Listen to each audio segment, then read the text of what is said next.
میرے اوپر حملہ کرے میں اس کے اوپر حملہ کروں، اے اللہ پھر ایسا وقت آئے کہ میں اسے گرا دوں، پھر میں اسے قتل کروں، دین کے اس دشمن کو مار ڈالوں، اور پھر میں اس کے مال کو مال غنیمت بناؤں۔ حضرت عبداللہ بن جہش دعا میں آمین کہہ رہے ہیں، آمین کہہ رہے ہیں، دعا ختم ہو گئی۔ اب حضرت عبداللہ کی باری آئی دعا مانگنے کی، حضرت سعد بن ابی وقاص رضی اللہ تعالیٰ عنہ کی باری ہے آمین کہنے کی۔ حضرت عبداللہ دعا مانگتے ہیں، اے اللہ جب صبح دن چڑھے نا تو میرا کسی مضبوط کافر سے مقابلہ ہو۔ حضرت سعد بن ابی وقاص کہتے ہیں آمین۔ یہ یہاں تک تو دعا انہوں نے بھی مانگی تھی، کہا اے اللہ وہ مجھ سے لڑے میں اس سے لڑوں، وہ مجھ پہ حملہ کرے میں اس پہ حملہ کروں۔ حضرت سعد بن ابی وقاص کہہ رہے ہیں آمین۔ یہاں تک تو دعا انہوں نے مانگی، اب دعا بدل گئی، اب انداز بدل گیا،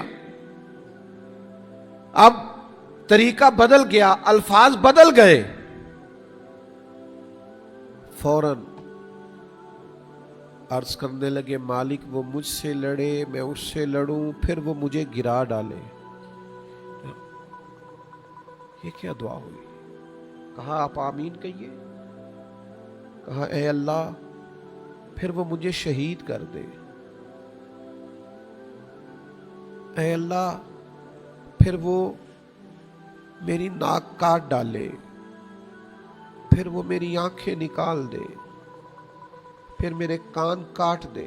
حضرت سعد کہتے ہیں میں یوں دیکھ رہا ہوں کہ یہ دعا، کہا اے اللہ پھر وہ میرے جسم کے ٹکڑے ٹکڑے کر دے، اے اللہ میں وہ کٹا ہوا جسم لے کے، نکلی ہوئی آنکھیں لے کے، کٹے ہوئے کان لے کے، کٹا ہوا ناک لے کے جب قیامت میں تیری بارگاہ میں جاؤں تو پھر تو مجھ سے پوچھے کہ عبداللہ یہ تیرے ساتھ کیسے ہوا، یہ کیوں ہوا؟ حالانکہ تو سب جانتا ہے، جب تو پوچھے یہ کیوں ہوا تو مالک بس میرا دل کرتا ہے پھر میں اس وقت عرض کروں مالک یہ تیرے لیے ہوا ہے، تیرے محبوب کی رضا کے لیے ہوا ہے۔ یہ ہم نے اللہ رسول کی رضا کے لیے یہ جانیں دی ہیں، یہ جذبہ ہے ہمارے اندر کہ ہمارا رب ہم سے راضی ہو جائے، نبی کریم علیہ السلام ہم سے راضی ہو جائے۔ قرآن مجید نے کہا وَرِضْوَانٌ مِّنَ اللَّهِ اکبر، سب سے بڑی چیز اللہ کی رضا ہے، سب سے بڑی چیز اللہ کی رضا ہے۔ حضور فرماتے ہیں جب جنتی جنت میں چلے جائیں گے نا تو جنتی انعام دیکھیں گے، جنت کو دیکھیں گے زمین آسمان کے مطابق چوڑی، ایسی نعمتیں نہ کسی آنکھ نے دیکھی، نہ کسی کان نے سنی، نہ کسی دل پر خیال گزرا۔ اللہ جنتیوں سے فرمائے گا کچھ اور چاہیے؟ تو عرض کریں گے مالک تو نے بڑا ہی کرم فرمایا ہے، پہلے ہی بڑا عطا کر دیا ہے۔ فرمایا اب میں تمہیں وہ چیز دینے والا ہوں جو اس سے پہلے شاید تم نے نہ سنی ہو، میسر نہ ہو۔ مالک وہ کیا ہے؟ فرمایا اب میں تم پر اپنی رضا نازل کرنے والا ہوں، کبھی دوبارہ ناراض نہیں ہوگا۔ سب سے بڑی چیز اللہ کی رضا ہے، سب سے بڑی نعمت اللہ کی رضا، جس سے رب رسول راضی ہو جائیں اصل میں وہ کامیاب ہے۔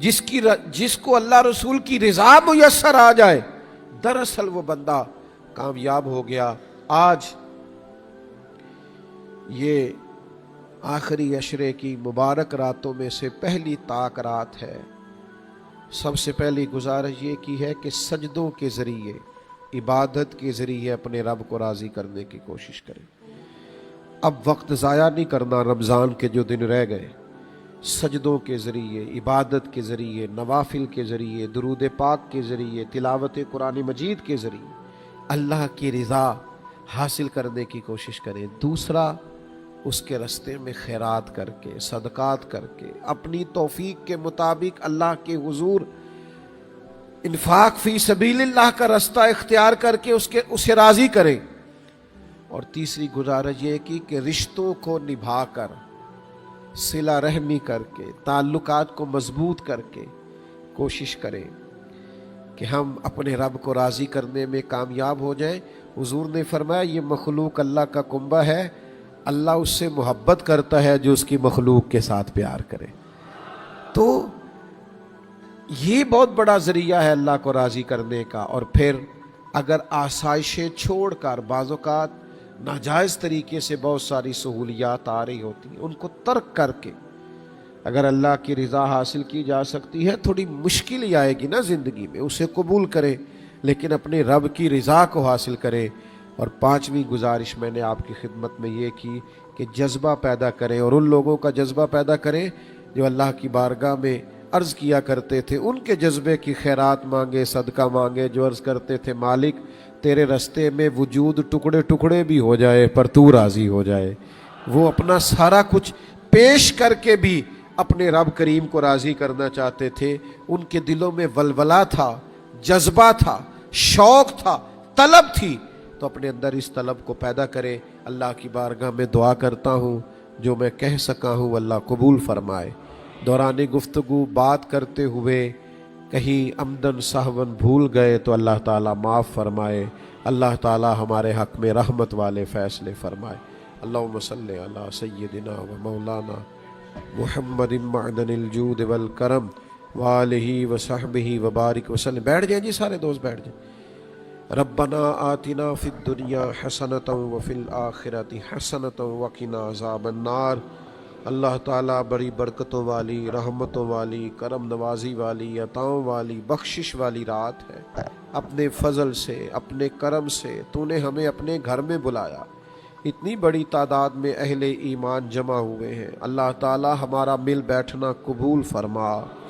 اللہ اس کی برکت سے ہمارے گناہوں کو معاف فرما، ہمارے گناہوں کو معاف فرما، ہماری غلطیوں سے درگزر فرما، ہماری خطاؤں سے درگزر فرما.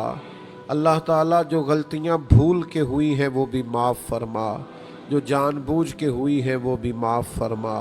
اللہ جو ہمیں یاد ہے وہ بھی معاف فرما، جو کر کے غلطیاں ہم بھول گئے ہیں وہ بھی معاف فرما.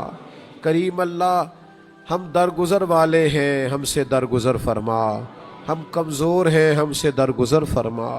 اللہ تعالی ہم تیرے عاجز بندے ہیں، ہم سے درگزر فرما. ہماری خطاؤں کو معاف فرما دے، ہمارے حال پہ رحمت کی نظر فرما دے.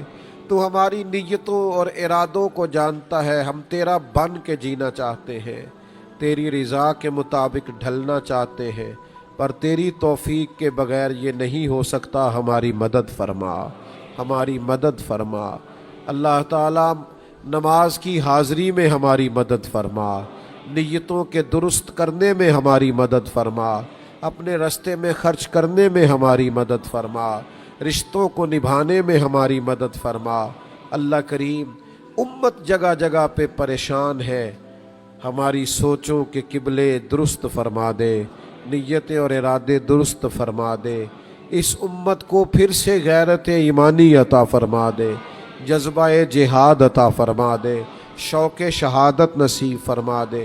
عشق رسول صلی اللہ تعالی علیہ وسلم کی دولت لازوال عطا فرما دے. سجدوں کا ذوق عطا فرما، عبادتوں کا شوق عطا فرما، تلاوتوں کی لذت عطا فرما، صبر و شکر کی نعمت عطا فرما. اے اللہ قناعت نصیب فرما، اپنی رضا پہ راضی رہنے کا جذبہ عطا فرما. اللہ تعالیٰ لالچ سے بچا، حرص سے بچا، ہوس سے بچا. مالک کریم ہر اس چیز سے بچا جس سے تو ناراض ہو جاتا ہے، ہر وہ چیز عطا فرما جس سے تو راضی ہو جاتا ہے. میرے کریم اللہ ہمارے دلوں کے قبلے درست ہو جائیں، سوچوں کے زاویے بدل جائیں. اللہ تعالیٰ ہمارے دلوں کو تقوی کا نور عطا فرما، آنکھوں کو شرم و حیا عطا فرما، نیکی کی محبت عطا فرما، گناہ اور بدی سے قلبی نفرت عطا فرما. میرے کریم اللہ ہم تیرے عاجز بندے ہیں، ہمارے حق میں جب بھی فیصلے فرما، رحمت والے فرما، بخشش والے فرما، درگزر والے فرما. ہمارے جو بھائی اس مسجد کو بنانے والے، آباد کرنے والے اور ان سارے اجتماعات کا انعقاد کرنے والے ہیں، اللہ ان کی حفاظت فرما، اپنی پناہ عطا فرما، ہر مشکل آسان فرما، ہر دکھ کا مداوع فرما، ہر تکلیف ان سے دور فرما. اپنی رحمت کے سائے گہرے اور دراز فرما. اللہ تبارک و تعالی ہم سب کا ہاتھ اٹھانا قبول فرما. سر جھکانا قبول فرما، جو بیمار ہیں انہیں شفا دے دے، مقروضوں کو قرضوں سے رہا کر دے، تنگ دستوں کے رزق میں وسعت پیدا فرما دے، بے اولادوں کو صاحب اولاد فرما، جو اولاد کی وجہ سے کسی تکلیف میں ہے اللہ تعالیٰ انہیں سکون عطا فرما، رحمت عطا فرما، ہر ایک کے بیٹی اور بیٹے کو رہنا بسنا آباد ہونا نصیب فرما۔ اللہ تعالیٰ بری نظروں سے بچا، حاسدوں سے بچا، مفسدوں سے بچا، شریروں سے بچا۔ اللہ کریم دنیا ہو یا